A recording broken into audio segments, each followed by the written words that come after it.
बिस्मिल्लाहिर्रहमानिर्रहीम। पाक education system class में स्टूडेंट को अस्सलाम वालेकुम। उम्मीद करता हूँ कि आप लोग खैरियत से होंगे, खुदा ताला से आपके खैरियत में भी। ये स्टूडेंट आज का जो हमारा टॉपिक है मैक्सिमम हाइट ऑफ प्रोजेक्टाइल, उसके बाद हमारा टॉपिक है टाइम ऑफ फ्लाइट और रेंज ऑफ प्रोजेक्टाइल और मैक्सिमम रेंज ऑफ प्रोजेक्टाइल क्या होगा।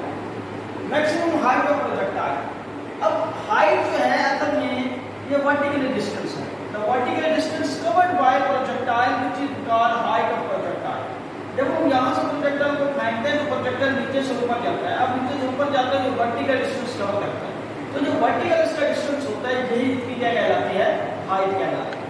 अब जब इधर से इधर जाता है तो एक लम्हे के लिए यहाँ पे रुकता है। जब यहाँ पे रुके एक लम्हे के लिए तो इसकी फाइनल वेलोसिटी, ये आपकी इनिशियल वेलोसिटी होगी, ये इसकी फाइनल वेलोसिटी का जो y कंपोनेंट है वो क्या हो जाएगा, 0 हो जाएगा। जब वो वर्टिकल हाइट की बात करते हैं या मैक्सिमम हाइट की बात करते हैं तो आप वर्टिकल डिस्टेंस को लेते हैं और इसमें आप जो वेलोसिटी का कंपोनेंट लेंगे वो y कंपोनेंट लेंगे। क्या लेंगे, y कंपोनेंट लेंगे। वेलोसिटी का y कंपोनेंट लेंगे, इनिशियल का भी y कंपोनेंट और फाइनल का भी आप y कंपोनेंट ही लेंगे, क्योंकि आप मैक्सिमम हाइट को यहाँ पे फाइंड आउट कर रहे हैं। मैक्सिमम हाइट क्या है, असल में वर्टिकल डिस्टेंस है। अब जब ये इधर जाता है तो एक लम्हे के लिए जब यहाँ पे रुकेगा तो इसका फाइनल वेलोसिटी का y कंपोनेंट क्या हो जाएगा, 0 हो जाएगा।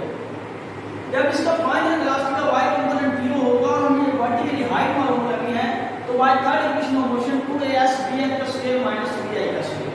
जब ये नीचे से ऊपर जा रहा है तो a की वैल्यू है वो असल में माइनस d के बराबर आ जाती है। a की वैल्यू किसके बराबर आ जाती है, माइनस d के बराबर।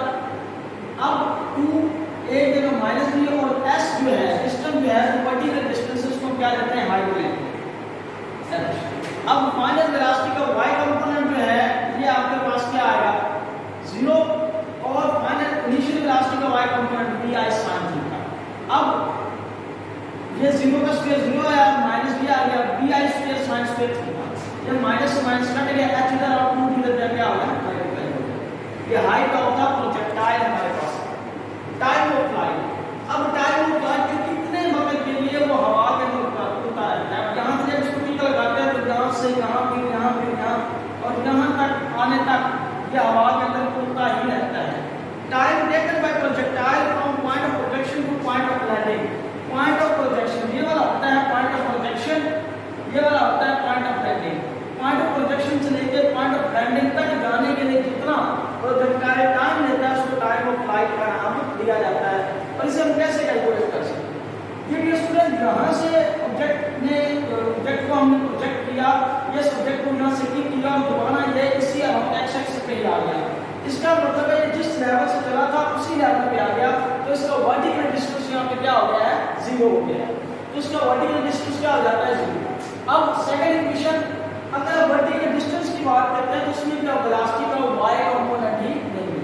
और जब नीचे से ऊपर की तरफ जा रहे होते हैं तो एज कंपेयर टू सरफेस के मुकाबले में सरफेस की सतह के ऊपर जो g की वैल्यू है वो हमेशा नेगेटिव आती है। तो जिसकी वजह से एक जगह g की वैल्यू नेगेटिव आ गई और bi sin theta t plus 1/2 minus dt square.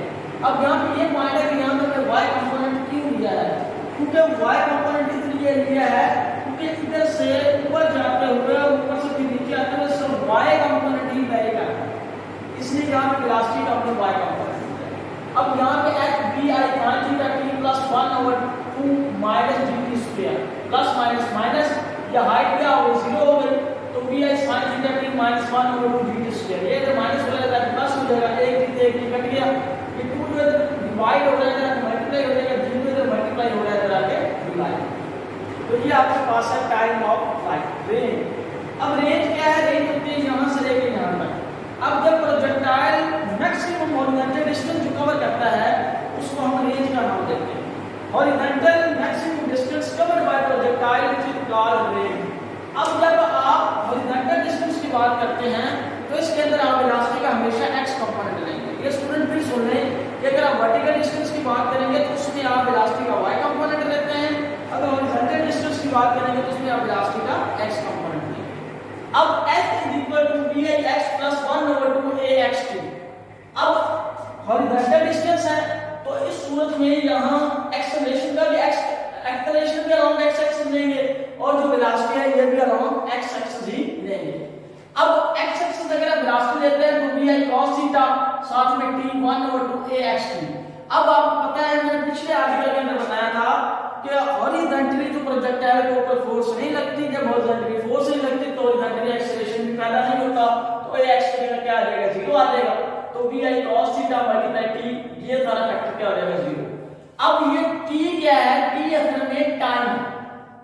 कौन सा टाइम, टाइम ऑफ फ्लाइट, के यहां से यहां तक आने के लिए जितना ये टाइम लेता है ये टाइम ऑफ फ्लाइट कहलाता है। और ये होता है आपके पास 2vi sin theta divided by g। अब vi के साथ vi स्क्वायर पूछ लूं, आ जाएगा cos theta, sorry vi square आ जाएगा, पूछ लूं आ जाएगा sin theta cos theta divided by g।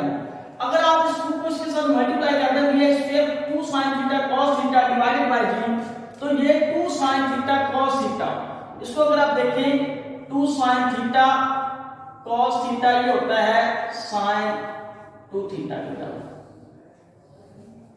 तो 2 sin थीटा cos थीटा की जगह आप लगाएंगे sin 2 थीटा, तो रेंज है vi square g over g, vi square over g sin 2 theta.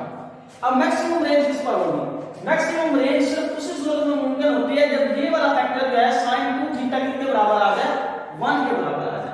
तो sin 2 theta is equal to 1, ये sin थीटा का इनवर्स होगा, sin इनवर्स 190 होता है, 2 थीटा की डिवाइड होगा तो 45। तो जब प्रोजेक्टाइल x एक्सिस के साथ 45 का एंगल बनाएगा तो उस सूरत में उसकी रेंज जो है वो मैक्सिमम होगी। डियर स्टूडेंट, उम्मीद करता हूं आपको अच्छे तरीके से समझ आई होगी। किसी भी पॉइंट पर कंफ्यूजन हो तो व्हाट्सएप पे या कमेंट बॉक्स में हमें आकर